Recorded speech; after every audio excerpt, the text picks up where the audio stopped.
ငယ်ချင်းအားလုံးမင်္ဂလာပါကျွန်တော်ဆွေးနွေးအောင်ဒီ YouTube channel ကနေပြန်ပြီးတော့မှကြိုဆိုပါရကျွန်တော်ကတော့ Sharing My Life Diary ဆိုပြီးတော့ကိုဘဝရဲ့ဖြတ်သန်းမှုလေးတွေကိုပေါ့နော်ကျွန်တော်နားလည်သလောက်သိသလောက်ရိုက်ကူးတယ်ပေါ့နော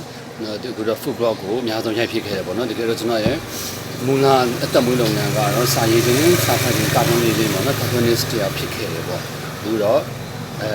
့ခြားစီးပွားရေးလုပ်ငန်းပြောင်းတော့စာဖတ်သူတရားပေါ့နော်YouTube ဘာတရားဖြစ်ကိုလည်းစူးစမ်းနေတယ်ပေါ့ဒီထဲမှာကျွန်တော်ကတော့တော့ဘဝထိုင်ရမှာမဖြစ်ပါခဲ့တဲ့ manifestation ကြောင့်ပေါ့နော်ချို့တငယ်ချင်းတွေကတော့သိပြီးသားပေါ့နော်နားလည်ပြီးသားပါချို့တငယ်ချင်းတွေငါကြတော့မသိသေးဘူးချို့ကြတော့လည်းဘာလဲกว่าပေါ့နော် manifestation ဆိုတာကျွန်တော် group ကတော့စိတ်ညှို့ပညာလို့ပဲပြောတယ်ပေါ့နော်လူတွေမှာသိစိတ်နဲ့မသိစိတ်ဆိုပြီးနှစ်မျိုးရှိကြတယ်ဆိုတော့လေဒါမိတ်ဆွေတငယ်ချင်းတွေအားလုံးသိပြီးသားပေါ့နော်မိမိရဲ့မသိစိတ်ကိုအသုံးချပြီးတော့ကိုဖြစ်ချင်တဲ့ဆန္ဒတွေကိုခံပြီးနိုင်တယ်ဆိုရင်တငယ်ချင်းတွေယုံကြည်နိုင်မှာမလားပေါ့နော်မသိစိတ်ရှိမှလည်းသိကြတယ်နော် auto suggestion ဆိုတော့လည်းနားလည်ကြတယ်နော်ဥပမာနမူနာပေါ့ကိုကမနေ့9နာရီဒါမှမဟုတ်မနေ့4နာရီထားမယ်ဆိုရင်ပုံအလန်းလေးပေးဖို့အဆင်မပြေနေဘူးနာရီလည်းမရှိနေဘူးပေါ့ကိုပြောရတာနော် affirmation လို့ခေါ်မယ်နော်မနေ့4နာရီ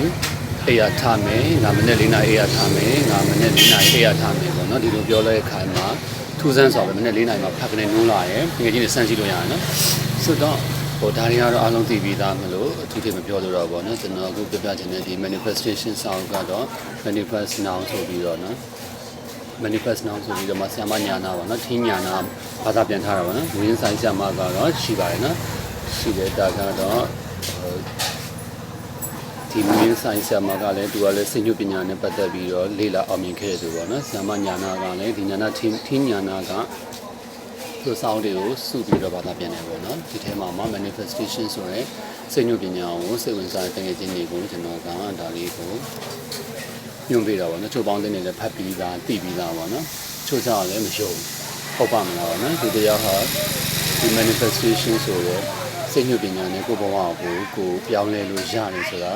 ဟုတ်ပါမလားလို့သူတို့ကထင်တယ်ပေါ့နော်ချိုးတကယ်ချင်းကဆက်မလေ့လာတော့တချို့ကတော့ကြားဘူးလေ့လာမယ်ပေါ့နော်အမျိုးမျိုးပေါ့ဆိုတော့ဒီ manifestation ပြီးတော့အဓိကမေးပါနော်ဟိုစိတ်ညှို့ထားတယ်ပေါ့ဥပမာနမူနာပေါ့နော်ဆိုတော့ဒီ iPhone တစ်လုံးဝယ်မဲ့သူတယောက်ပေါ့ဆိုတော့ iPhone တစ်လုံးဝယ်မယ်ဆိုရင်သူကဟို iPhone လေးလိုချင်လိုက်တာနော်ဆိုတော့ဒီလိုစိတ်ကူးနေတာမဟုတ်နေရဘူးပေါ့နော်ဒီမှာသူတို့သင်ပေးထားနော်စိတ်ကူးနေတာမဟုတ်ပဲသူက branding design ရလို့ခေါ်တယ်branding ဖြစ်နေတာတောင်းလောင်တဲ့စံတာနဲ့ငါဟာ iPhone တစ်လုံးကိုဝယ်မယ်အဲသူကဝယ်မဲ့အချိန်အတိအကျပေါ့နော်ဆိုတော့တနေ့နေ့စစ်ပေါ့2026မှာပဲငါဝယ်မယ်ဆိုသူကဒါမျိုးအပြတ်ပေါ့နော်ဆိုရင်ကျွန်တော်တို့တကယ်ချင်းနေဆိုရင်ငါ2026တော့ဒီဇင်ဘာမှာငါခြိုက်တဲ့ iPhone ကိုဝယ်မယ်ဆိုပြီးသူတို့က branding design ရတစ်ပေါ့နော်နှစ်ကကျတော့သူတို့က369လာဒီလိုမျိုး channeling လို့ခေါ်တဲ့ဟိုခြာရည်တာပေါ့နော်ငါဟာ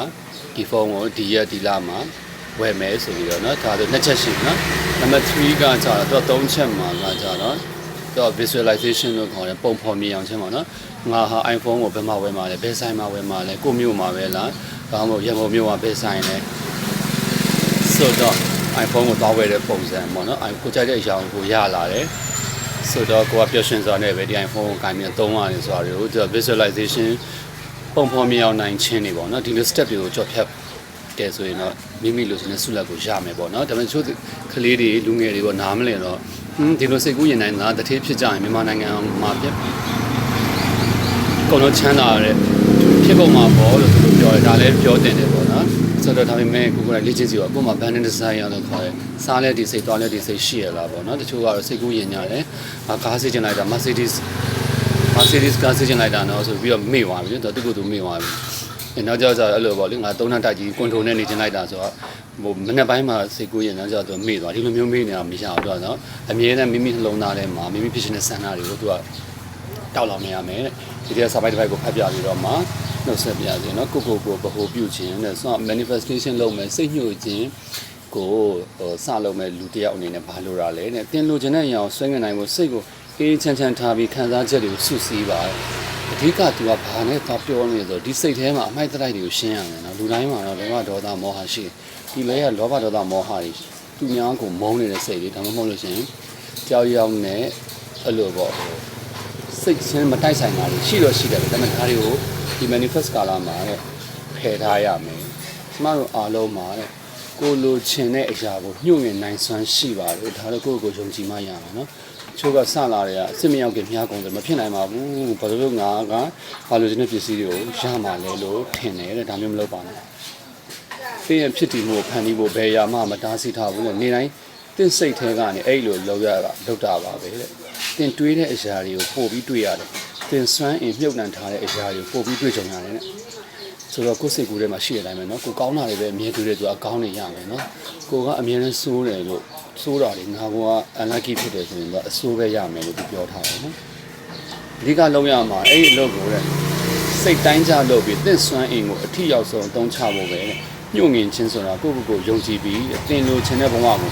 တင်ဖန်တီးနိုင်တယ်ဆိုတာသိထားခြင်းပါလို့ဆိုတော့အဓိကကတော့သူဟို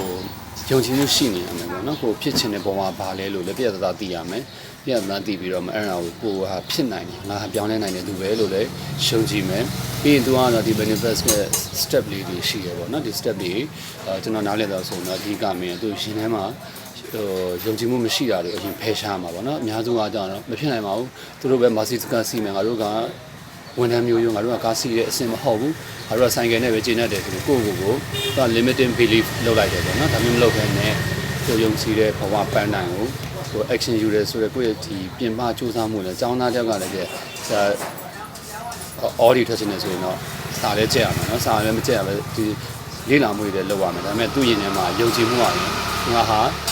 orchestration နဲ့ထိုက်တန်တဲ့ပုံကိုပဲလို့ယုံကြည်တဲ့စိတ်လည်းရှိမယ်ဆိုရင်လည်းအောင်မြင်တယ်ဒီလိုပဲပေါ့နော်ကျွန်တော်တို့လည်းသူတို့ကိုဘဝမှာညှို့နှင်းချက်တွေရှိကြရတယ်ပေါ့နော်စူးစမ်းမှုနဲ့လည်းအတူကိုယ့်ရဲ့စိတ်ဆွမ်းအင်ကိုလည်းအသုံးချမယ်ဆိုရင်တော့ကြီးမားတဲ့အောင်မြင်မှုတွေကိုအားလုံးရှာမှာဖြစ်ပါတယ်เนาะဒါကတော့စာအုပ်မှာပြထားတဲ့အကြောင်းပေါ့ကျွန်တော်တို့ကိုယ်တိုင်လည်းပဲဒီ manifest တင်တန်းတွေကိုတက်ခဲ့တယ်စာအုပ်တွေဖတ်ခဲ့တယ်ပေါ့နော်လေ့လာခဲ့တယ်စူးစမ်းကြည့်တဲ့အခါမှာအောင်မြင်မှုတွေလည်းရကြတယ်ပေါ့နော်တကယ်ချင်းအားလုံးကိုလည်းဒါကြောင့်လည်း manifest ဝါသနာပါတယ် manifest ကိုစိတ်ဝင်စားနေဆိုရင်တော့ manifest now ဆိုတဲ့စာအုပ်လေးဖတ်ကြည့်ပါကျွန်တော်ရဲ့ဇနီးအောင်ကြီး YouTube channel မှာလည်းကျွန်တော်ရဲ့ manifestation successful story တွေကိုအများကြီးတင်ထားပါတယ်เนาะကျွန်တော်ဟာဘလက်ကိုအမြင်ခဲ့တာလေးတွေရှိရပါတော့ဒါလေးတွေကိုတင်ပေးထားပါကျေးဇူးများတင်ပါတယ်ဒီချင်းအားလုံးမိမိဘဝရဲ့ဒီမှာကြအောင်လို့ manifest လုပ်ပြီးတော့မှအောင်မြင်နိုင်ကြပါစေကျေးဇူးများတင်ပါတယ်နောက်တစ်ခေါက်လေးမှာလည်းထူးခြားတဲ့အကြောင်းအရာတွေနဲ့ပြတ်ပြီးတော့လာခဲ့ပါဦးမယ်ကျေးဇူးများတင်ပါတယ်ကျေးဇူးပါခင်ဗျ